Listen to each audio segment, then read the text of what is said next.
So I just have a few words. Thank you very much. Good evening, and thank you for this lovely opportunity to be here. Like Pa Siddhartho said, that the room is responsible for what we're doing today because the idea germinated here. But I really think, Pa, it is you, more than just the room alone, because you invited us after the meeting here to come and help and work with you for the ASEAN Summit of the ASEAN Youth Dialogue. So thank you very much, Pa Siddhartho. And we could have done this without Ibu Anna, Ibu Niken, and the whole team from Kemlu. The point I'd like to make here is, end of the day, we are all here together because we are following a common purpose of doing activities that will help build the nation. And for that I have to thank Ilham. Ilham has given all of us an opportunity to participate in ways that we would never have done otherwise if we did not know him. This opportunity that has been given to us by Pa Habibie as well as by Ilham is greatly appreciated, and I thank you all for that great opportunity. If I could go to the next slide. I just wanted to, I have only 2 slides here to talk about. The first one is, why are we going to ASEAN? We are going to ASEAN because we have a program that is already working here. This is not a new program, this is a new project. But the skilling programs that we are bringing are already running in Indonesia. There are already 35,000 different students going through various such programs being done through Orbit's Future Academy. So Orbit Future Academy has been running these programs very successfully with Ibu Rani, with AWS, and I think Ibu Rani, you have more than 10,000 people trained in cloud skilling, which is a remarkable number. In the last 2 years, 10,000 people have learned cloud skilling through Amazon's AWS's programs.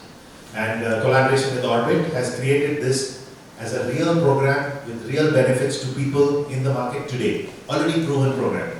All we are doing is now collaborating with ASEAN, with Kemlu, with Kemenpora, and collaborating with all the nations working together to bring a proven program to the rest of ASEAN. So that's why I have high confidence that we are not experimenting or just running a new project and we start from zero. We are actually taking an existing, live, successful, impactful program to the rest of the region. So that's why I call it a regional expansion.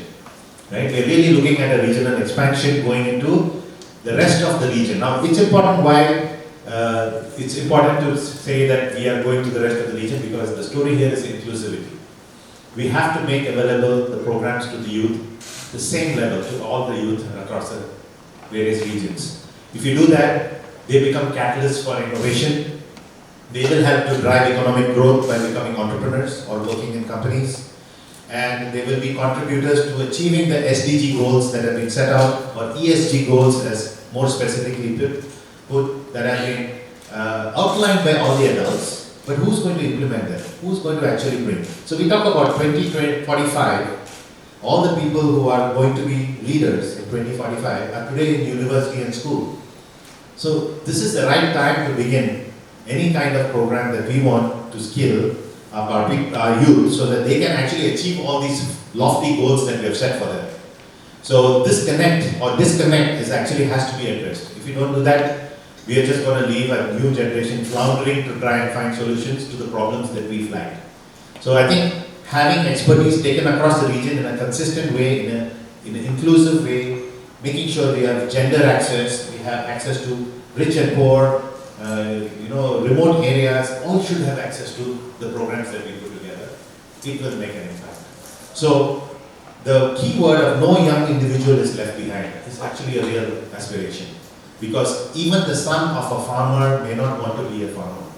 The son or daughter of a fisherman may not want to be a fisherman or a fisherwoman. They may want to bring digital transformation and change the economy in their areas.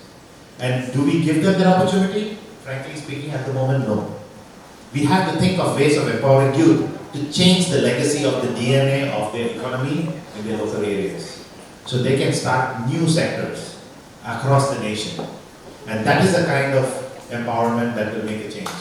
Because we should not be reinforcing building urban areas to become more urban, rural areas to become more rural. That's not the way to go forward. So we have to find ways where we can democratically cut across all these problems that society faces. So this regional expansion is One is going across ASEAN, but I think in Indonesia we have a bigger challenge of going within Indonesia.